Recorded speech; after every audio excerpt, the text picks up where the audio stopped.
Welcome to iEnhance Student. iEnhance Student is a platform for students, law students, to deliver a lecture on their favorite topic. Today's speaker is going to speak on domestic violence, and the speaker's name is Anne Karen Todd. She's from KS Law College. Without further ado, I would like to call upon the speaker of today's lecture. Thank you. Okay, the topic I'm going to prepare on is actually domestic violence. The reason I chose this topic is I think when I completed 10th standard, my mom was pursuing LLM, and this was the first lecture she gave.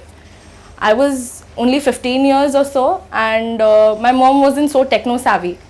So I sat down with her, and together we sat and we researched on this topic and we made a PowerPoint presentation. Since then, I developed a love for this. So there is a certain topic always when we study law to which we are a little close. And for me, domestic violence is that topic. So basically, what is domestic violence? Or in normal terms, we call it as Gharelu Hinsa. So I'll read from the Bare Act. A domestic violence harms or injuries or endangers the health, lifestyle, life, limbs or well-being, whether mental or physical, of an aggrieved person or tends to do and includes causing physical abuse, sexual abuse, verbal, emotional or economic abuse. So, domestic violence has basically 4 ambits.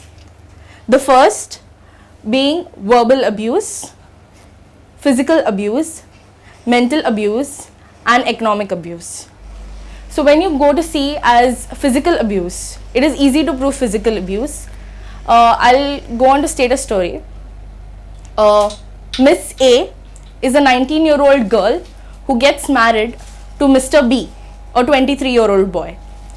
Soon after marriage, Mr. B starts beating Miss A. The reason being she hasn't got sufficient dowry. Soon after their marriage, or so, around 6 months later, Miss A realizes that she's pregnant.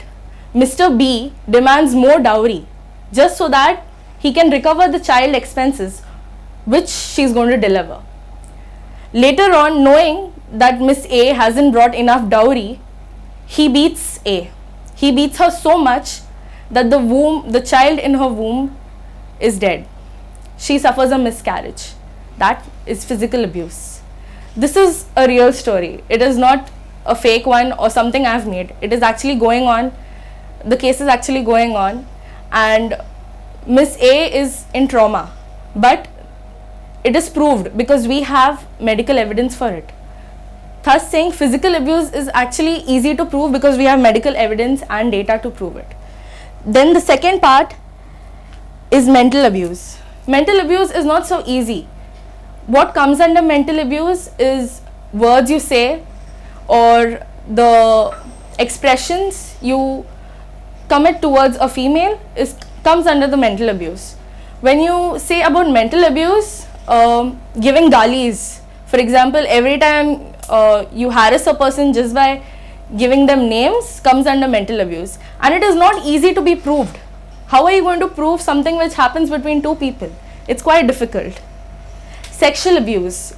The topic of sexual abuse comes in ambit of marital rape. Marital rape has not been criminalized as rape, but you can take a relief of marital rape under sexual abuse of domestic violence. Economic abuse. We normally tend to avoid the topic of economic abuse because it is not so prominent in our daily life. Economic abuse is not giving sufficient money to fulfill the female's desires or needs. And it is not all fancy desires, but it consists of the small requirements which a female faces day to day. That kind of requirements should be fulfilled by a husband as in the terms of maintenance. That is called as economic abuse. So when a female normally suffers domestic violence, she is normally quiet because the main perspective in an Indian mind to a female is log kya kahenge. And due to this, most of the domestic violence prevails even today. Like even after having this act, we still have domestic violence because females think that how can I leave my husband? How will my children survive without him? Or how will I survive without him? The main concept of a female Indian woman today is the husband. The moment a female leaves the house of her father, her surname changes. The identity of a female in India has always been with either her father or her husband. Today she is someone's daughter, tomorrow she is someone's wife. A female on her own in India does not have an identity according to the female. But even without the male today, a female has an identity, and our courts have proved it. So there is one of my ongoing cases which my mom is handling. There is this female who has divorced her husband but is still living with her husband. Why? Because the court has given her residence order. Now I'll come back to the reliefs of what Domestic Violence Act provides women. So we have various orders, like for example, restraint orders. The husband cannot beat the wife.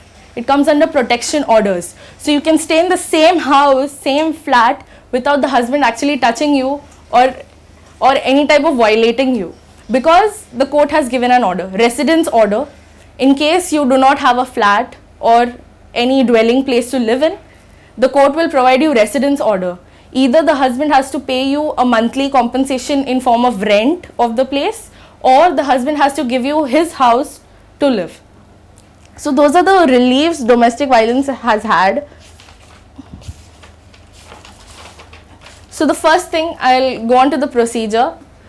The main relief for a woman in case of domestic violence is the helpline number 103, which anyone can call in. And anytime you feel domestic violence is going to happen or is happening to you, you always resort to the first call, that is 103, the Women and Children Helpline.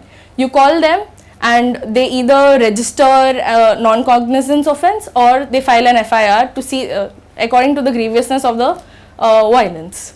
Later on, you can, because we are females and Government of India prefers females a lot. So we have a free legal aid service in Bandra, so which is absolutely free for women and for people below the poverty line.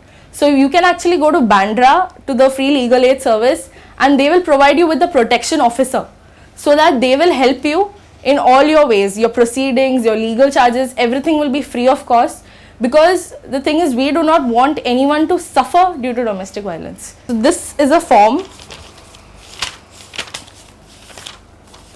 of what a protection officer will file. So if you actually see through it. Okay, so this form, I will be reading it out, has five columns. First being violence by the respondent. So it's going to show the type of violence. Like for example, the first one is physical violence by the respondent. What is the consequence of the violence? The perception that she would never have children, because some cases the violence are so bad that the female, organs of the female are mutilated and thus she cannot have children anymore. Then the apprehension that the aggrieved person has according to the violence, that what he might do further if I don't stop. He might further beat me, he might kill me. Those kind of things are mentioned in this format. Sexual abuse. The act of sexual abuse, what can it lead to? It can lead to depression, it can lead to trauma, and what if it doesn't stop? It might lead to even severe things, such as the person might keep violating that woman and she might not realize it. Attempts to suicide. So there is the girl who I was just talking about. She's attempted suicide because she does not want to live with herself. Her husband got married again, and because Mohammedan law allows 4 marriages, the marriage is legal and she has no remedy. She's come here, she's fighting the case that fellows got married in private and we couldn't stop their wedding. And she tried to commit suicide, but there was nothing we could do. But the thing is, we are fighting for compensation for her. The things which she left home with, the things which her father provided that guy with a lot of money and all that things, everything is going to come back to her in form of compensation. Why? Because she does not deserve such a terrible life. Beatings to children. So there's a case which recently happened. So the female she's actually divorced her husband, but she's still residing at the place of her husband with her children because she's got residence orders from the court. But what the husband does is he does not beat her because he knows if he beats her, he will somehow land in prison. But what he does is he tells her children to beat her. So now the mother emotionally is abused because the thing is she can't put her children behind bars, and she's in a trauma. She's in a state of trauma because she's actually confused what to do in such a case. In such a case, what we actually do is we actually tell the court, we actually mention the whole thing that she's suffering emotional trauma because her children are beating her because they are abetted by the husband. So again, the case of abetment of domestic violence has come. A person who is actually influencing another person to commit domestic violence. Okay, so different types of violences are categorized. So for physical violence, there's beating, there's slapping, there's hitting, there's biting, there's kicking, punching, pushing and shoving or causing any kind of bodily pain or injury. There is a kind of flaw which I feel in this act is that the husband is not punished for causing grievous hurt. Like, we can give him protection orders, but if there's a grievous hurt in form of IPC, I think there's a different relief for it. Whereas if it would have been covered in this act, it would have been a greater perspective towards domestic violence. Sexual violence, forcing sexual intercourse, again marital rape. Marital rape is not criminalized, but it has a relief under domestic violence. Again, if it would have been criminalized and given the same power as rape in IPC, I think the value of this act would have been more. Forces you to look at pornography and other kinds of obscene pictures. Any act in sexual nature of abuse to humiliate or degrade or which otherwise violate your dignity or anything unwelcomed conduct of sexual nature and child abuse. Such things are considered as a part of sexual abuse in domestic violence. Now, if you go to see child abuse, it also comes under the protection of child marriage, because after a child gets married below the age of 18, which is not allowed but happens, this happens on a daily basis. So I think to even criminalize child marriage, we should actually work in a lower level, because it happens in remote areas. Like today, living in Bombay, we do not face the problems of child marriage because we haven't seen. But you actually go to remote villages. I met a girl that day who was just 14 and she was married and she was already having a child. So such cases actually come up very forward. Verbal or emotional abuse. This is one of the most difficult things to prove, because you actually cannot prove a verbal abuse. If someone said something, unless and until that person admits that I said it, it won't be proved. So insults, like we keep insulting people, but we do not understand how much the insult affects the person mentally. So like it may be a small thing, like you call your wife fat, it's an insult. Some people take it jokingly, some people take it insultly. So it depends on the person's scenario or the place where you said it. Name calling, accusation or character. There are many people who term their wife as characterless, even when she is someone who has actually been faithful to you. So there is this very famous thing going on regarding Neha Dhupia. She actually said that a girl can have 5 boyfriends, it's her choice. It is wrong, I think. I don't think so. You can judge someone, and if she has 5 boyfriends, she had the right to be slapped, because you're not supposed to have 5 boyfriends, you're supposed to be faithful to one. Whereas the guy who said she slapped the girl who had 5 boyfriends, he should have also thought, he should have reasoned with her. So I think both of them are wrong, whereas one was actually termed wrong and the other one was glorified. Both of them are equally wrong. And when you talk about feminism, what she did wasn't feminism, it was a bad kind of feminism which is actually propagated today. So there is this moment, because there was Women's Day recently, So there was this very good topic which I would like to stress on. It was called as each for equal. The term means that a person, whether a male or a female, is supposed to be treated equally. Like today we have protection of domestic violence for women, and it is actually really good because females actually face problems. But in the today's scenario, in the terms of Mumbai as a metropolitan city, there are females who actually take advantage of this, which should not happen. And so I think there should be a there's a very famous thing about Johnny Depp, if you all know. He was actually abused by his wife. So men have no protection in the form of Domestic Violence Act. So I think if you're talking about equality, everything should be equal. Women and men should have the equal power, may it be anything. I would also like to stress upon, when you talk about Domestic Violence Act, we normally think we are helpless, but when you go to legal aid, they are actually very helpful. Like if you go to a police office, you feel like they degrade you. Like even if you're a lawyer or you're a clerk or maybe whatever, they are not so welcoming. But when you go to the legal aid service, they actually provide you lawyers, they provide you a protection officer, they provide you things right from the basic needs. Like even if you don't have money to go to court, like even we file for interim benefits, and even that is covered under this act. So there is this NGO I heard about known as Majlis. So the founder or the proprietor of the NGO is Flavia Agnes, and she herself was violated due to domestic violence, and later on she came up to file to be a survivor, and she formed this NGO called as Majlis, and it is really good hearing her story. I had the opportunity to read that story, and I realized like the way she had gone through darkness and she came to light because of the violations she had suffered.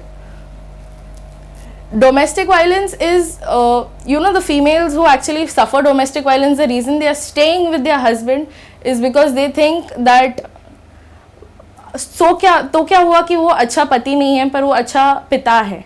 That's the reason they stay with their husbands. But research and studies have shown that people who are actually the children of women who have suffered domestic violence also resort to some things. Like for example, there is a person I follow, his name is Darman on Instagram. So he had shown this really touching story of a father beating his mother, father beating the mother, and the daughter sees it, and later when she grows up, her boyfriend beats her and she thinks it's okay, because her mindset is that it's fine because my dad beat my mom, it is fine for me to get a beating, whereas the son thinks it's okay to beat a girl because he's seen his father do it. So it's not that we are just setting an example for us, but we are also setting it for the future generations. If we resort to violence as okay, then I think even our children in the future generation will resort to violence. Also, there's a very famous film which is recently come up. It's called as Thappad, and there have been many reviews. I haven't personally seen it myself, but filing a case just because of Thappad, I found it a little unreasonable. I think if he slapped her, she should have slapped him back. And that's what the equality is. That why is it that the husband slaps a wife, the wife goes away, whereas the wife can also slap him back, she has the same hands he has. And if, like when you're talking about such a thing such as a thappad, the scenario, the circumstance, everything matters. If it was a joking thappad, then there wouldn't be something like that, but it was a serious thappad. So I think she should have slapped him back. I don't think so. She should have gone and taken all the trouble to file a case. It is wrong, but you can actually do it back. I don't think so. That will be wrong. That will be wrong, but then it will avoid all the trauma which they all went through in that film. So when we talk about the topic domestic violence, what we normally think it is a male on a female, mostly a husband on a wife, but it is actually open. So there have been cases where a brother, the case has been filed on the brother by his sister, a sister who is been beaten up and like because his brother doesn't want to give her a share of the property or so. So it is not that just the husband can be put under domestic violence, but it can be your brother, your father, anyone, any relative. But the saddest part is that it can only be done on a male. Like you can just file it on a male member and not on a female member. If you file it on a female member, she has to be a respondent of the male member. So in case you want to file it on your mother-in-law, she'll be a respondent to your husband, not just mother-in-law, or maybe a respondent to your father-in-law. So there have been a lot of loopholes in the law which should actually be covered due to amendments or something. Also, when you talk about domestic violence, mostly people see to it that domestic violence is somehow related to dowry. If the woman refuses to bring dowry, they feel like it's their right to beat them up. And in many places, dowry is actually asked as Stridhan, because Stridhan is not punishable. And there is no way to actually conflict that if it is dowry or Stridhan. And people ask for flats and they make the female a member of the flat so that it is a Stridhan, but they treat it as a dowry. So there's a lot of confusion on that ambit, which I think should be clarified by the jury. So I remember an incident regarding domestic violence. I was walking through the road and I saw this husband openly in the market beating his wife. He was shouting at her and he was like, "Tu ghar chal, main teko maar dalunga." He said that, and I happened to see a lot of people around there. They were just watching, and the thing they said was like, "Unka ghar ka mamla hai, why do we interfere?" But there's this female's life on stake, and how can you not actually go and interfere? And that's when I screamed from far, because I was kind of scared. I was scared because I thought that this guy who can kill his wife can even kill me. So I screamed, I said 103 ko call karo, and he tried to locate me and I ran from there. But the moment I said that 103 ko call karo, that fight out there stopped, because he came to know that people are watching him. And that's what we need to do. When domestic violence is happening anywhere, we have to actually go and stop it. Like we might not be able to go and say stop the violence, but do something. Like there was this very famous Andolan called as Bell Bajao. So when we actually open our door, we hear people shouting, we don't do anything, just a bell bajao, which can actually stop the domestic violence from happening. The problem with domestic violence is it happens between two people, and we feel that it's unlo ka mamla, but it actually comes to the society. The society as a whole should look at it as a different perspective. We should actually take a stand towards domestic violence happening. Like I've seen in many cases, people think it is fine to beat their wives. It is like there has been this very famous video I saw a few years ago about Madhuri Dixit, and she had told this thing such as ladke rote nahi hai, and then she actually changed that thing and she said ladke rulate nahi hai. We should actually teach our sons, our brothers, our fathers that it is not like, it is fine if a guy cries, but a guy should not make another person cry. So I think that thing has actually changed my perspective towards, like when we see a guy cry, we said mard ko dard nahi hota, and we tell them it is not okay to cry, ladke rote nahi hai.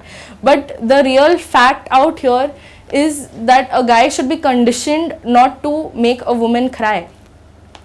When we like, I remember talking to my brother that day, and I was like, I'm going to come home late, and he told me, nahi, tu late nahi aa sakti hai, tu ladki hai. And I told him, who told you ki main late nahi aa sakti hu? And he is just 10 years old, and a 10-year-old boy telling me that made me realize that we have conditioned our children to be in such a way that we have differentiated them between being a man and being a girl, and being a man has certain privileges over being a girl.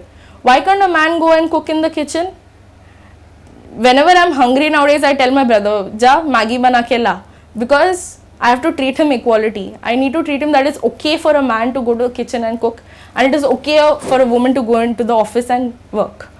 When my mom goes to work every day, she prepares the lunch, and she prepares the breakfast, but my dad, he comes home early and he cooks the dinner. That happens every day for the past 7 years, because we are actually trying to embed that into the younger generation, that it is okay for a man to cook for his wife. He's not going to be degraded. And I think domestic violence stops there when we realize that घर का जो काम है वो सिर्फ औरत का नहीं है, वो आदमी का भी है. And there is this recent advertisement which has come, I guess it's of the wet wipes. So every time this child used to dirty the diaper, they used to call Meghna, and even the child learned it, and even she called Meghna. And then there's this advertisement. I think it's actually trying to change the perspective of today's youth, that why is it always everything is sab log ka kaam, then why only cleaning mama ka kaam? And that's when we realize equality is actually coming into the picture. And if you go to see equality being that the wife, if she is going outside to work, she is even doing the household, it even takes the man's duties a little bit, that even he comes home and cooks, or he comes home and does something little. We are not expecting them to do everything as house husbands, but yeah, a little bit share in the household won't make anyone small.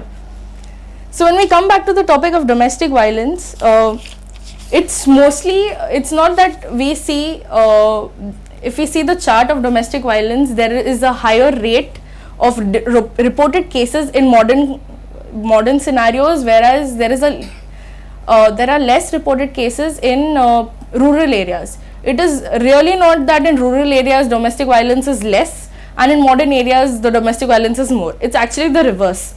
In rural areas, the problem is that people are in fear and they are not so much educated that they know what domestic violence is.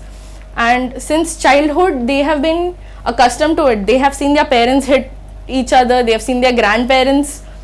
So they think it is okay, and they take care of, they are inflicted with pain and torture throughout their life without even knowing that it is a crime.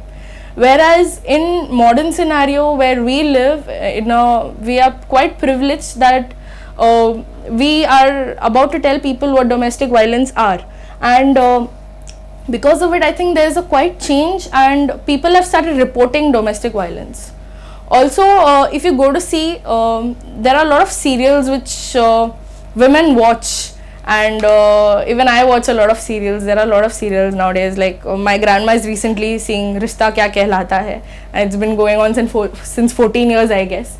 But there are serials which actually show that a woman should leave her life, her career, her everything as soon as she gets married, and just focus on their family.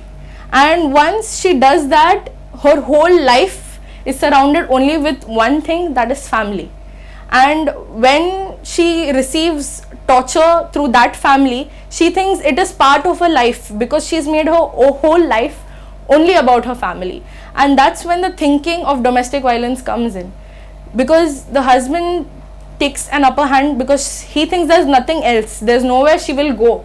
Because there is a very famous saying in our Indian scenario that the mother-in-law says, अभी वही तुम्हारा घर है, तुम्हारी डोली वही उठी है, अस्थि भी वही, आरती भी वही से आएगी. And I think that should change. Like mothers should say that you're going there, so what? If anything happens, you can come back. ये भी तुम्हारा ही घर है. And the problem with females in Indian scenario is that we think our daughters as a liability. The moment she is born, she is the father's liability. The moment she gets married, she becomes the husband's liability. We do not treat her as an asset. And the thing is, when we try to treat our kids like asset, the girl child as asset, I think the thinking will change. If she's an asset, like even after marriage, she has every right to work. She has every right to give her income to her parents. Then I think it's going to be a change for our Indian scenario. There is a High Court judgment saying that it is a crime for a man to abandon his parents. But in Indian scenario, it is a tradition for the woman to abandon her parents and go to her husband's house. Why is it so? I think domestic violence will end that day when actually everyone is treated equal. And domestic violence, it's not that the females are getting an upper hand. In metropolitan countries, yeah, females are getting an upper hand, but whereas in the rural countries, they are still facing lots of problems.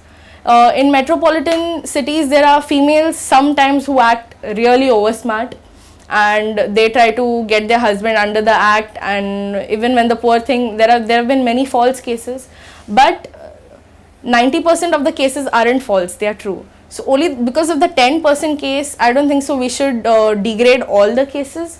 And I think just because of the 10% case, we should also include an act for guys, because sometimes even they suffer the torture. Okay, so we'll get back to the topic of protection officers. When you go to the legal service of legal aid service, there is one office at Bandra. So when you go there, they assign you with a protection officer, and the protection officer sees to it that justice is being done. For example, if you're not having a place to live, they will assign you with a shelter home. Now, a shelter home is anything like a hostel where you can actually stay till the matters is proceeding, and things like for your convenience, your food, things and all will be taken care of. There are other facilities such as medical facilities, like if you're actually bruised and injured, there will be a medical done, and the medical officer will come and he will actually take everything, like right, if you've had sexual abuse, he'll take the vaginal swabs. If there is physical abuse, he will check the markings, and they're going to photograph the markings because it gives quite a heavy weightage for evidence. And such things, like if you have kids, then they'll see to it that the custody of the children is given to you, because if a husband can beat the wife, he can obviously beat the children. So such services are provided by the protection officer. And in camera proceedings, so there are a lot of things which happen between a husband and wife which are not easy for a wife to say. And if you have ever gone to a courtroom, it's like there are a lot of people there, and it is not easy for a woman to say such things in public. So in camera proceedings are held, wherein proceedings are held within closed doors, and there is no interference of the general public, and such private matters has mostly been covered in camera. So there was a case which I was going through, and the wife was complaining that he does not just beat me, he violates my daughter. And that's when the judge took the decision of making it an in camera, and he said in camera, and suddenly there was a rush, everyone started rushing out because the police started driving everyone outside the courtroom, and the doors were shut, and then the proceedings started. So we must actually acknowledge that our judiciary system is so hearing that they actually understood that the topic is quite sensitive, and they took it in camera, because it's not just the wife but even the daughter's reputation on stake. Because in the current scenario, or in the Indian scenario, we actually think that a woman's pride, her dignity, everything comes towards such sensitive topics. So not to harm that, such a thing is put. The order to reside in a shared household. Now, if it's a shared household, like it's quite common in the rural areas where a woman is residing not just with her husband, but with her husband's brothers and sisters, and there's a whole joint family system. When this act, while making, they have even kept into mind about shared household and how she deserves a share of it, and how she has the right to stay in that share household. So there's a case wherein the woman has divorced her husband a year ago, but she's still living with her husband because she's got the share or the right to stay there, because she has nowhere else to go. Protection orders. Now women don't want to take divorce from their husband, but they have an apprehension that he keeps beating her and he will beat her in the future, so she can actually go for taking protection orders, whereas in such a case he won't be able to beat her, but she'll be residing at the same place where he does. Monetary reliefs. Now, in many cases, the woman does not even have money to take an auto to come to the court. In such a case, we can take an interim petition and we can file that, and we can claim monetary reliefs for during the pendency of the suit. So every month there will be a sum amount given to her just for her expenses even before the suit is completed. So it's quite good for such a state where a woman is totally dependent on a man. Also, the maintenance orders are quite good for women because the court says that beg, borrow, or steal, but maintain your wife. So however you used to maintain her, like if you used to take her out in cars, she won't be traveling by auto. You need to give her a money to go buy a car. So that level, the same level which he used to maintain her, she should be maintained even after her divorce. So I think such provisions have been really good, which domestic violence has given us. And I think I would like to conclude saying that we should start putting the seed of equality right from childhood. Like, we should not tell our children, like if our daughter is going and cooking, we should not just tell her that you go and cook. We should even tell our sons that cooking is even your job, cleaning is even your job. It is equality, and we should believe in equality, and everyone today should be equal, because I think the topic which World Women's Day this year reflected is each for equal. So I think we should take that hashtag each for equal and follow it in our daily lives. Thank you. Thank you, Anne. I think it was a nice overview of the Domestic Violence Act. I think you had explored a lot of different angles, citing several film examples plus quotes, and actually you have clarified one thing, that this domestic violence is not only between husband and wife.